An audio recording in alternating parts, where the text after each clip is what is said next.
Merlin.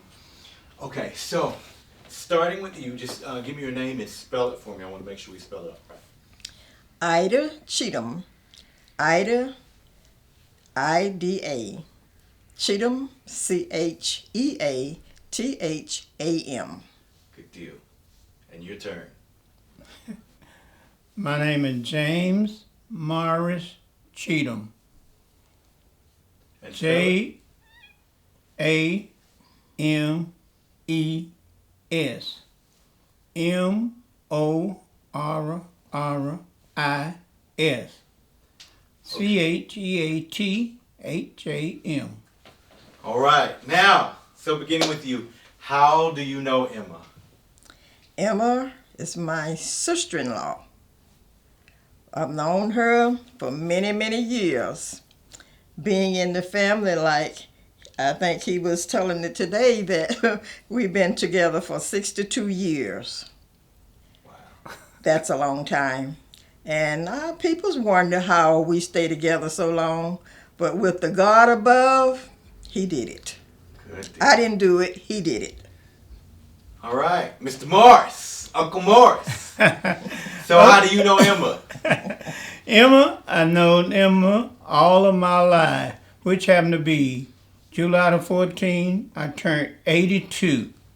Wow. Emma was 88, and I have another brother that's 84. So we all in our 80, and that's a blessing. And she was such a beautiful person to be around. She liked to make you laugh, and she always saying something funny. And I could say something funny back to her and make her laugh. Now, so you were the baby boy.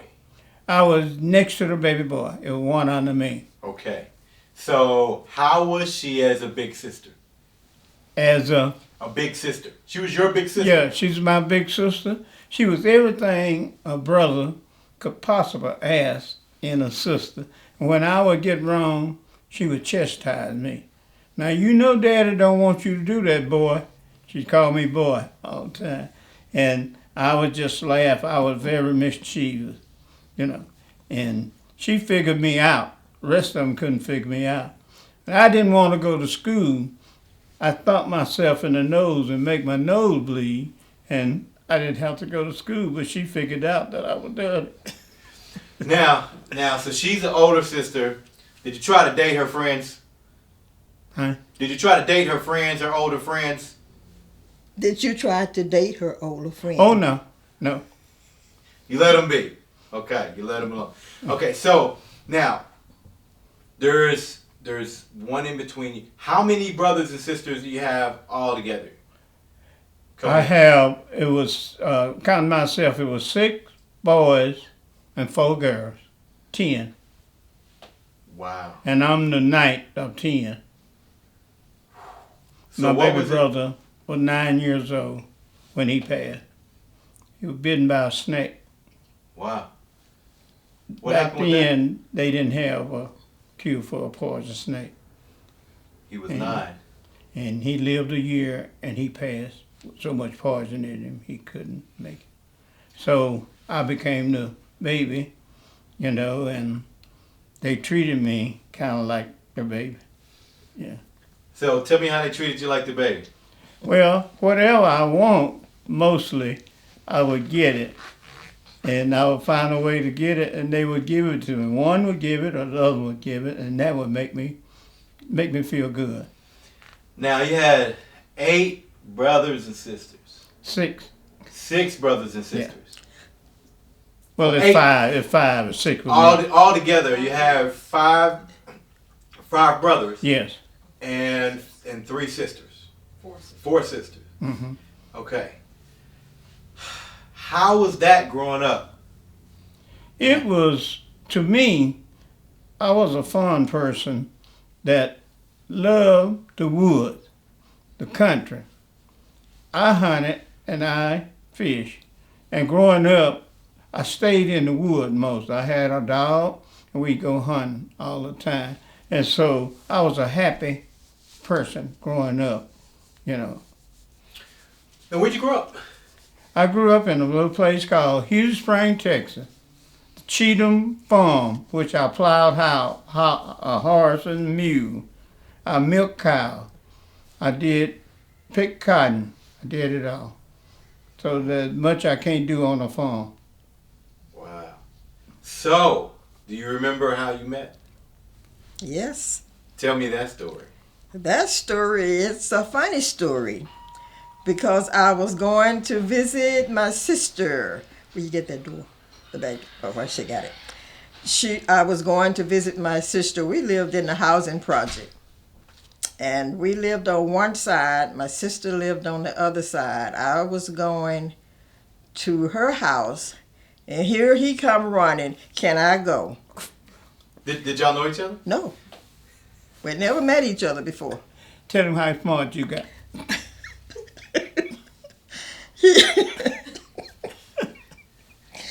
Oh, he asked me, can I go with you? I said, sure, because this is a free sidewalk. Anybody can go. That's exactly what you do. Started off being smart. There you go. Free sidewalk. That's right. Free sidewalk. And so, how did the rest of that day go? The rest of that day went good because I went to my sister's and he didn't go. He went part of the way and he went back. So, because he was living with his brother in the project. So I went to my sister's and I came back home and almost every day there he was. I could see him out in the yard wherever I go. There he was. Now, how old were you at this point? I was 16. How old were you? She was only 16. Yeah. I was 15. Oh, no, 16. Yeah. So y'all No, both 16? I was 18 at the time. I was 18. 18, Yeah, okay. I'll come back. So, tell me about the first time you saw her.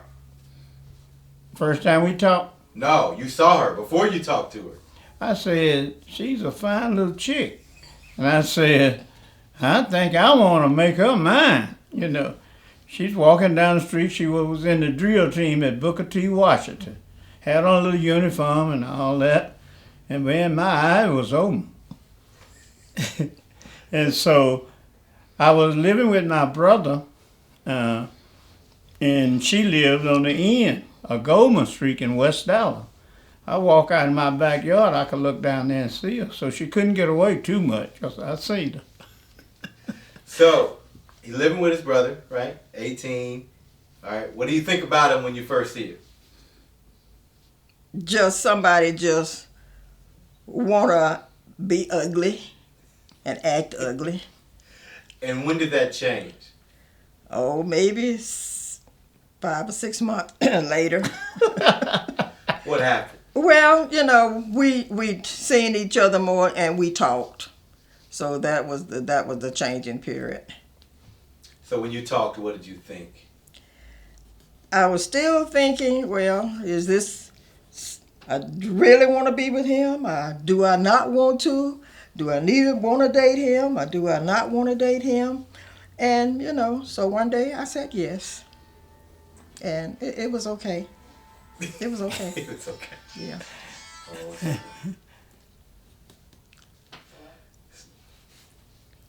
Somebody in there? Yeah, my daughter. Okay. So you said yes, and then how long did it take for y'all to get married? You know what? We knew each other only 6 months before we got married. Wow. Yeah, just 6 months. 62 years later. Yeah. So how long y'all been married? How long have we been married? 62 years. We've been married 62 years. We got married on her birthday. And she said it was a mistake because I don't have to get her one present. See, he knew what he was doing. Yeah. He knew exactly what he was Yeah, he knew what he would. Well, no, I don't think so. He learned a lot after he got with me. He So- learned a lot. So you got married. How long before you met the rest of the family? How long before he met the rest of the family? You met the rest of his family.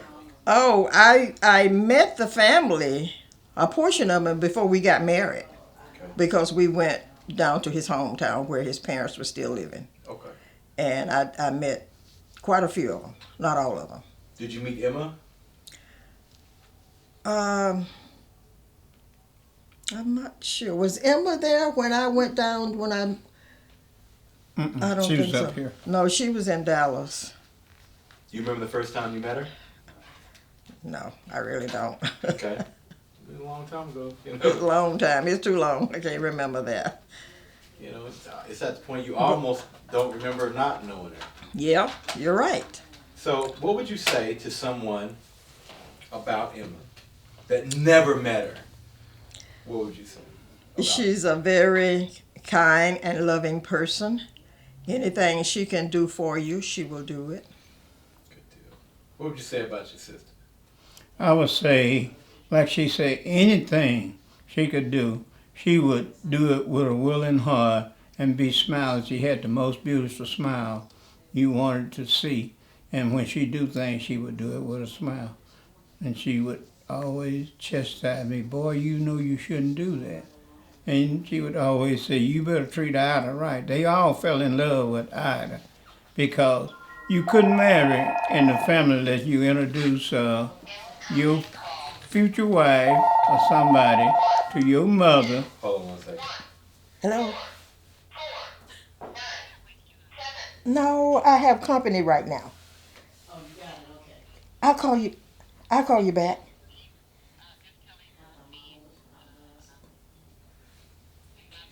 Okay. But I'll get back with you. I'll get back with you. Okay, bye. Sorry, y'all. No problem. Clem them not here. No, that was Miss Smith. So, so you were saying about her that they all loved your wife and everything.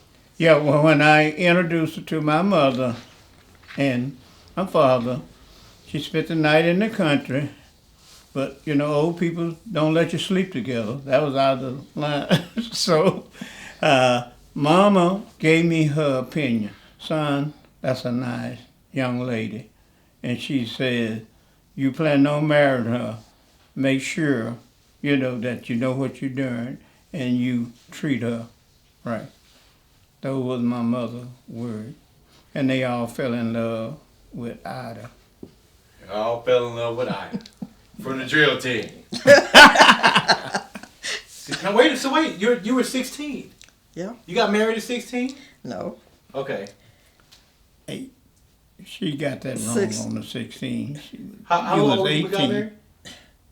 Cause for No, somebody we had was to sign. 18 when I got married. I guess I had to be older than 16 when I met him. Had to be. I Look. sung that song to her. She's only 16. We That's why I fired that glow. I was a No, singer when I sang. I was 18 I'd when we get got her. married. I heard it. Boy, I heard it. He said when he sang, you get him, boy. That's what it was. But Uncle she Morris, boy. was 18, and I became Sheila. 19, and I had to get somebody to sign for me. Her sister signed for me to marry her sister. Wow. And that was awesome. So it must have been meant to be, you know, after all these years, you know. Where did y'all get married? We got married at the courthouse. We had a reception at my house. Mm-hmm. And my minister, he did the vows. 62 years ago. Yeah. Wow. We didn't go through the expenses. That you started smart. Yeah. No, So I want you now. Yeah. I can't wait. I can't put all that together. Well, to be honest with you, we couldn't afford a wedding. That was the main truth. We could not afford a wedding. Hey, most people can't afford a wedding. They go into debt anyway. Okay, so you meet, you know, you get married 6 months later, you're doing your thing. Then you start knowing these other, 5 brothers and 4 sisters, right? Yeah. You start to know them. What do you think about the family at that point? Well, family's okay, you know. You do unto others as you have them do unto you. And see, when you do that, then you can make it. Good deal. It's a good, good family. They met my family, and I met all of their family. So there was never any problem within the family with us. So tell me some good memories of good stories with Emma that you have. Me? Yeah.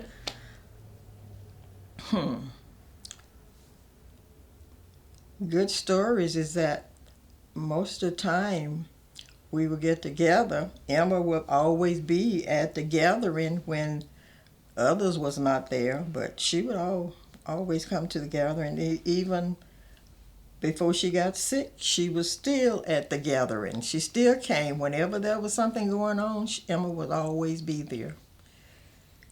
Uncle Morris, give me some good stories. What about you? Huh? Give me a good Emma story, good memory that you have of Emma. Emma, I always remember Emma even when she left Hughes Spring and came to Dallas. I cared so much about her, I loved her, so I would come to Dallas every summer and stay with Esther and go see Emma almost every day. Esther was my sister. They lived close together. And that's where I got a chance to see when the other kids were born, like Clay and Vicky, and her husband, CD, we was good, had a good relationship, And so, but Emma was always the backbone of the family, always had something to say that would help you. Or I would go to her and say, Emma, what do you think, about this, about that? Well, boy, I think you're going to have to make up your own mind. When it was something complicated and she didn't want to be guilty of telling me to do something that, I might be sorry later on. So she would let me make up my own mind. And I just think she was so wonderful, And whenever I go around her, she would always, almost make it my business to go by. If I didn't do nothing, I'd go by. Girl, I'll come by to holler at you, like that.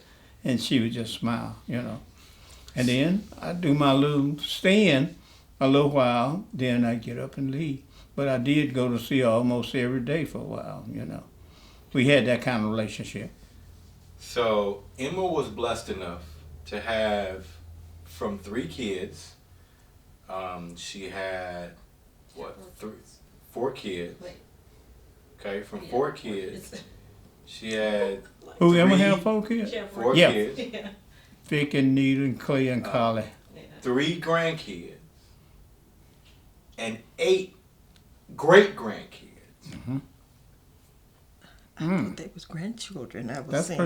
pretty good. That's the grandchild. I'm a grandchild. She is? Her kids Wow. are our kids, Wait, great-grandchildren. wait a minute. This is Vicky's daughter.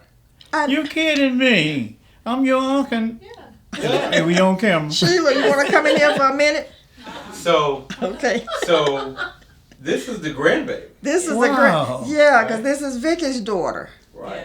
Yeah. She called me Kay. She Do didn't you call me remember Tanisha. me way back? Yeah. And so our kids, I actually remember Daddy Tommy, too. Really? those I are the do. great I remember him. Wow. Those are But great grandchildren. I don't remember my grandfather, though. I don't remember him.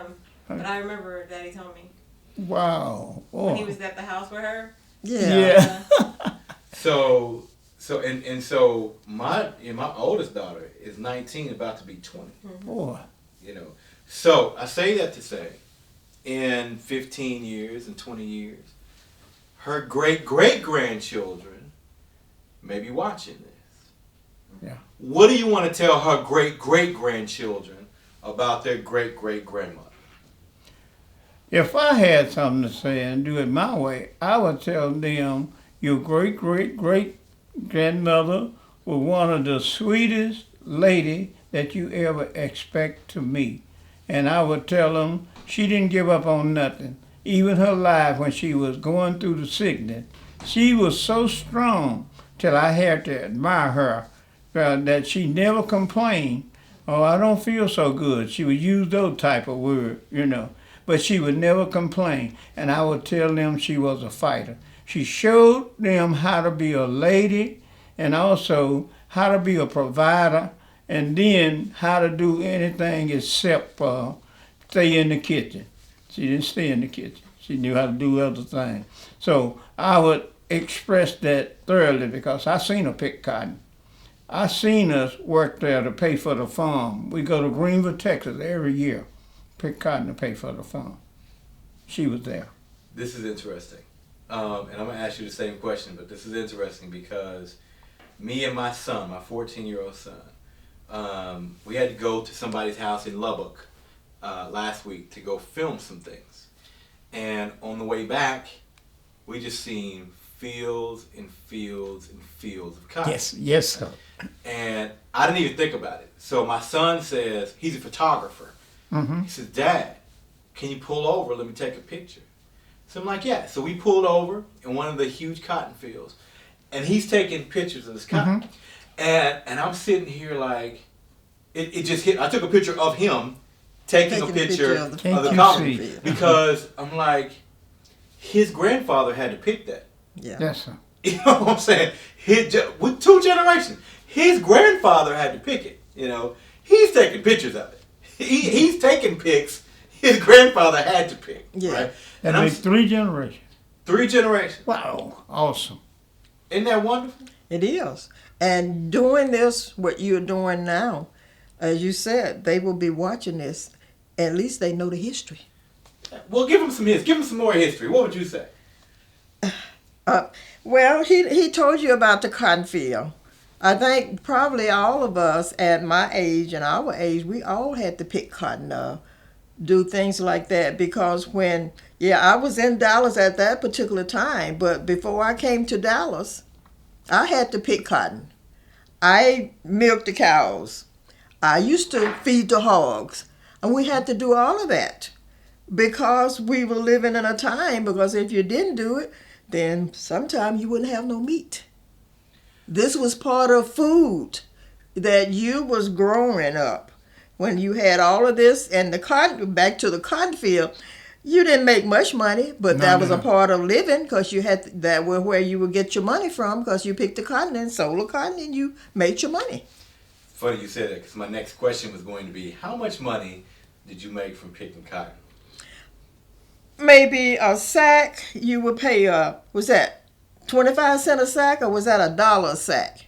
I can't remember right now, but you pick a sack of cotton and all you get maybe 50 cents, and the children, if you were working, if the parents wanted to give you something, they would give you 5 cents at the end of the day and sometime at the end of the week. But that 5 cents went a long ways. Mm-hmm. My grandfather said it's like he got about a nickel a pound. My dad used to say a nickel, and I thought he was just joking. No, you're not joking. As a kid, he said No, they would he have to go wasn't. in the summer, and he would go to Ennis in the summertime and be with his grandparents, and they would have to pick it. He would always say they'd make you pick it all day and you couldn't get any water. That was his little kid's memory of picking cotton. Well, they usually, when you're picking cotton, they have children to bring you water. But then if there's so many people, if there's so many people's in the field, then maybe he was one that got left out. Because you had the children to bring you water. And if you pick cotton, you get to the end of the row. If water is at the end of the row, you can get your water then. I was a water boy. Well, so there's one of the boys. As I was My saying, you job got was a water get boy. water and go to each picker and give them water. They didn't stop them from picking. They'll stop long enough to drink water, and then I'd move on down. But I was too little to pick then. I think I was 6 years old, you know. So- He And, didn't picking. So if you It was didn't, working. if you didn't like them, you just skipped it. They got to treat you good. Yeah, they treat me good. But you didn't get no more than 25 cents. They were weighed. They had a man standing up there right now. At the end of the week, he told out what daddy, people had, and he would pay daddy, and it wasn't very much. I could stay almost the whole summer. Didn't get nothing but a pair of overalls or something like that. No money at all. It was hard, but we made it. We made it. Now, you say it was hard, but we made it. Yeah. Let's talk about you making it. Talk about the things that you've done for your children now. Talk about that. Thing I done for my children. Yeah. Okay, when I got up some side, I didn't want my children to be like I had, to have it hard and have to work hard. So we, as a wife and I, made sure that they stayed in school, got their lesson, and we got the back, from there. And then I taught my kids how to do things like, do a little hustling, cutting yard, During that time, you wasn't getting much for cutting the yard. But I bought a mower, and my children learned how to work, all of them. And that's how we did. And for a while, I went into landscaping myself, you know. And I always had one of the boys or two of the boys on a Saturday to go around these lots I be done got, and we would cut them. And now that they grown up, and they all turned out to be just, real successful, I'd say, in life, they still honor me as their leader. They look up to me because I'm the head of everything. Like, we hunt, we fish, they look up to me, the king of the hunter. And I have to prove myself by getting the biggest deer. So we still do that. And, and I just say my boys and the girl, they know how to work. Ain't no different than anybody. And I always tell them, you can do bad by yourself. Don't go out there and get nobody that ain't gonna bring nothing to the table. And so they took kind of heed to that. And I think we done an awesome job raising them. And wife may not want me to tell what we did to make sure that it don't ever get away from the family, the Cheatham family. I want my grandchildren, your grandchildren, your family, everybody to be able to go down to Hughes Spring, and I have a ranch, to go on that ranch and fish when you get ready. I got big fish in there. And I told her we would never sell. I told my kids, we want them, like our ancestors did, to look to what we did and look what Grandpa did for us. He gave each one of his kids 100 acres, and that's awesome. Some of them used it wisely, some of them didn't, but we are using it wisely. And now I got the kids involved. They go down, he take his mama fish and drive right up to the water.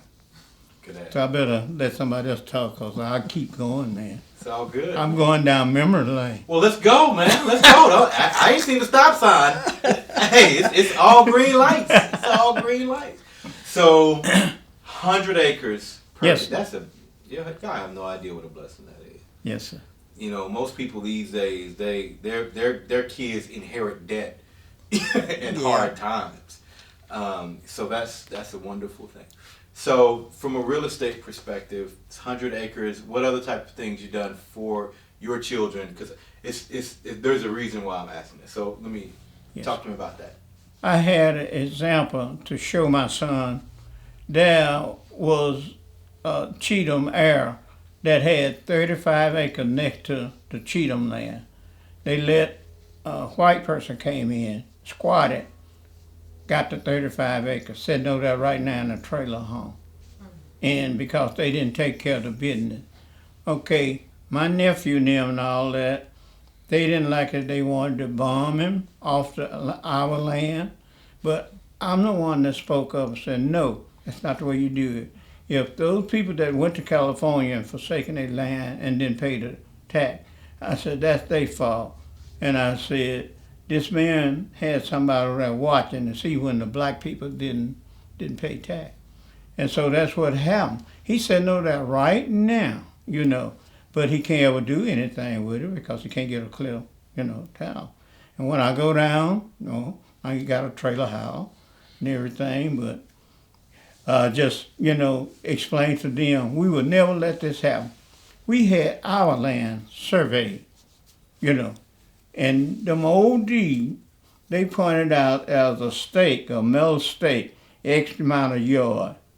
And so this guy that took the 35 acre, he had moved the stake over 10 yards and put a flower on, ribbon on it, taking some of our land, going to.